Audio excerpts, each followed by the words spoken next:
Assalamualaikum warahmatullahi wabarakatuh. Perkenalkan, nama saya Afisana Salsabila dari kelas 1 ISMA.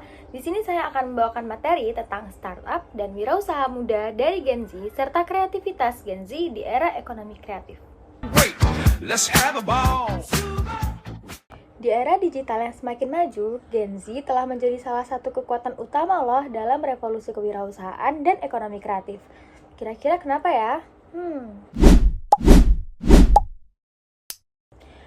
Tapi sebelum aku mulai ngebahas soal itu, aku mau kasih tahu dulu nih, apa sih Gen Z itu?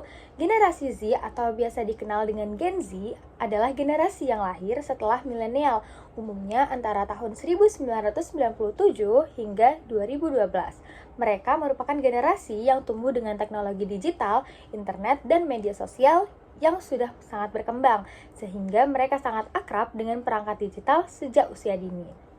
Oke, kita masuk ke pembahasan awal. Keberadaan teknologi yang sangat mendalam dalam kehidupan sehari-hari Gen Z memberi mereka kemampuan untuk berinovasi dengan cepat, berbagi ide, dan mengakses berbagai platform yang mendukung pengembangan usaha.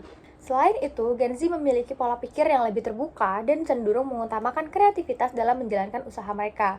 Bahkan, kreativitas adalah aset utama yang dimiliki oleh Gen Z. Mereka tidak hanya mengandalkan pengetahuan teknis, tetapi juga kemampuan untuk menciptakan konsep-konsep baru yang menarik dan sesuai dengan perkembangan tren global. Nah, ada beberapa karakteristik wirausaha Gen Z. Mari kita bahas satu persatu.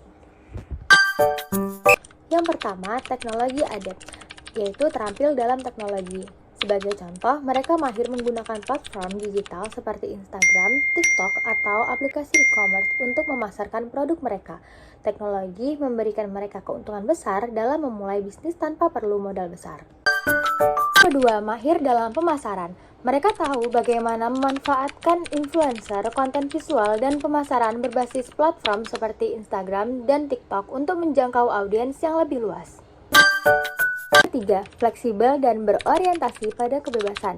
Gen Z mencari kebebasan dalam bekerja dan lebih memilih jalur kewirausahaan dibandingkan pekerjaan konvensional. Mereka menyukai fleksibilitas waktu dan tempat, serta kendali penuh terhadap pekerjaan mereka. Yang keempat atau yang terakhir yaitu pentingnya jaringan dan kolaborasi. Mereka tidak hanya berfokus pada pencapaian pribadi, tetapi juga membangun komunitas dan kolaborasi dengan sesama wirausahawan dan profesional. Mereka sering memanfaatkan platform seperti LinkedIn atau forum online untuk berkolaborasi dan mencari peluang bisnis baru. Selanjutnya, terdapat tantangan yang harus dihadapi oleh Gen Z. Yang pertama, yaitu menghadapi ketidakpastian ekonomi. Gen Z juga harus berhadapan dengan ketidakpastian ekonomi yang disebabkan oleh berbagai faktor seperti fluktuasi pasar, inflasi, dan perubahan regulasi yang memengaruhi iklim bisnis, seperti COVID-19, yaitu mengubah banyak cara berbisnis dan menyebabkan gangguan yang besar. Yang kedua, yaitu isu mental health dan stres. Stres dan masalah kesehatan mental adalah tantangan serius yang dihadapi banyak wirausaha muda, termasuk Gen Z. Tekanan untuk sukses, kegagalan yang dialami, dan kebutuhan untuk terus berinovasi seringkali berdampak pada kesejahteraan mental. Wirausahawan Gen Z yang bekerja tanpa dukungan yang tepat dapat merasa terisolasi dan cemas. Yang ketiga, yaitu persaingan yang ketat di pasar digital.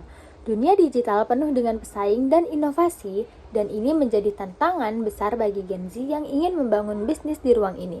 Dengan begitu banyaknya startup baru bermunculan setiap tahun, sulit bagi wirausaha muda untuk menonjol dan menarik perhatian konsumen. Yang keempat atau yang terakhir, yaitu perubahan tren dan preferensi konsumen. Gen Z hidup di dunia yang penuh dengan perubahan tren yang sangat cepat. Preferensi konsumen dapat berubah dalam hitungan minggu atau bahkan hari. Mengetahui cara untuk tetap relevan dan menyesuaikan bisnis dengan perubahan preferensi pasar adalah tantangan besar. Selanjutnya, terdapat beberapa tren bisnis yang populer di kalangan Gen Z. Yang pertama, yaitu bisnis berbasis digital dan e-commerce seperti dropshipping, produk handmade, atau affiliate marketing. Yang kedua, yaitu bisnis kreatif seperti desain grafis, fotografi, atau videografi. Yang ketiga, yaitu modal bisnis berbasis langganan, seperti subscription box dan produk digital misalnya e-book ataupun kursus online. Yang keempat atau yang terakhir yaitu bisnis berbasis keberlanjutan, misalnya produk ramah lingkungan atau zero waste.